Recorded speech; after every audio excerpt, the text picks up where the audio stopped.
നമസ്കാരം. സാംസ്കാരിക വാർത്തകൾ. സുഹാർ മലയാളി സംഘം സർഗസന്ധ്യ 2024 സമാപിച്ചു. ജനുവരി 26 വൈകുന്നേരം 4:30 മണിക്കൂർ നീണ്ടുനിന്ന കലാപരിപാടിയിൽ നിരവധി പ്രതിഭകൾ അണിനിരന്നു.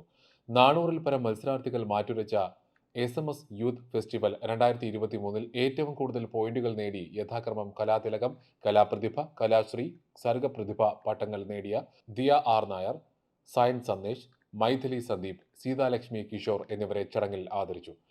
സാംസ്കാരിക സാഹിത്യ രംഗത്ത് സുഹാറിലെ നിറസാന്നിധ്യമായ KRP വള്ളിക്കുന്നിനെ ചടങ്ങിൽ പൊന്നാട നൽകി ആദരിച്ചു.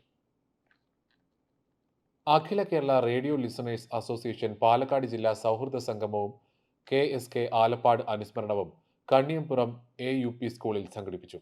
പാലക്കാട് ജില്ലാ പ്രസിഡന്റ് സുനിൽകുമാർ പനമണ്ണയുടെ അധ്യക്ഷതയിൽ ചേർന്ന അനുസ്മരണ യോഗം ആകാശവാണി പാലക്കാട് ജില്ലാ പ്രതിനിധി ഫൈസൽ അലിമുത്ത് ഉദ്ഘാടനം ചെയ്തു. സാംസ്കാരിക തനിമയും നാടൻ കലകളുടെ സൗന്ദര്യവും ഇഴചേരുന്ന കാർഷിക ജില്ലയായ പാലക്കാട് ആകാശവാണിയുടെ ഒരു FM നിലയം സ്ഥാപിക്കണമെന്ന് യോഗം പ്രമേയത്തിലൂടെ ആവശ്യപ്പെട്ടു. സംസ്ഥാന പ്രസിഡന്റ് മൊയ്തീൻ കുഞ്ഞ് തൃക്കാക്കര, എറണാകുളം ജില്ലാ പ്രസിഡന്റ് MP പൗലോസ് പട്ടിമറ്റം, സംസ്ഥാന treasurer Ummer Edappal, KK Sayyid Muhammad Changaramkulam, KA Hameed Kaipuram, Govinda Rajeev, Manoj Alathur, Binu Ramachandran, PV Ramadas തുടങ്ങിയവർ സംബന്ധിച്ചു.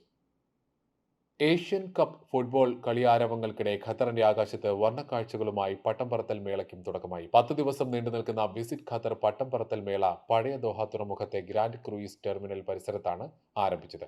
വിചിത്രമായ നീരാളികളും വ്യാളികളും മുതൽ ഗാംഭീര്യമുള്ള സിംഹങ്ങൾ വരെ കാഴ്ചക്കാരുടെ ഭാവനകളെ പിടിച്ചിരുത്തുന്ന വൈവിധ്യമാർന്ന പട്ടങ്ങളാണ് ദിനേന ആകാശത്തേക്ക് ഉയരുന്നത്. ഫെബ്രുവരി 3 വരെ തുടരുന്ന മേള പ്രവൃത്തി ദിവസങ്ങളിൽ വൈകിട്ട് 3 മുതൽ രാത്രി വരെയും വെള്ളി ശനി ദിവസങ്ങളിൽ രാവിലെ 10 മുതൽ രാത്രി 10 വരെയുമാണ് നടത്തുക. സാംസ്കാരിക വാർത്തകളിൽ ഉൾപ്പെടുത്താനായി ഇനി പറയുന്ന ഇമെയിൽ വിലാസത്തിൽ വാർത്തകൾ അയയ്ക്കുക. news@pravasibharati.com അല്ലെങ്കിൽ പ്രവാസി ഭാരതി റേഡിയോ news@gmail.com. സാംസ്കാരിക വാർത്തകൾ എല്ലാ ദിവസവും UAE ഒമാൻ സമയം രാവിലെ 10:30, സൗദി ഖത്തർ ബഹ്റൈൻ കുവൈറ്റ് സമയം രാവിലെ 9:30, ഇന്ത്യൻ സമയം ഉച്ചയ്ക്ക് 12 മണിക്ക്.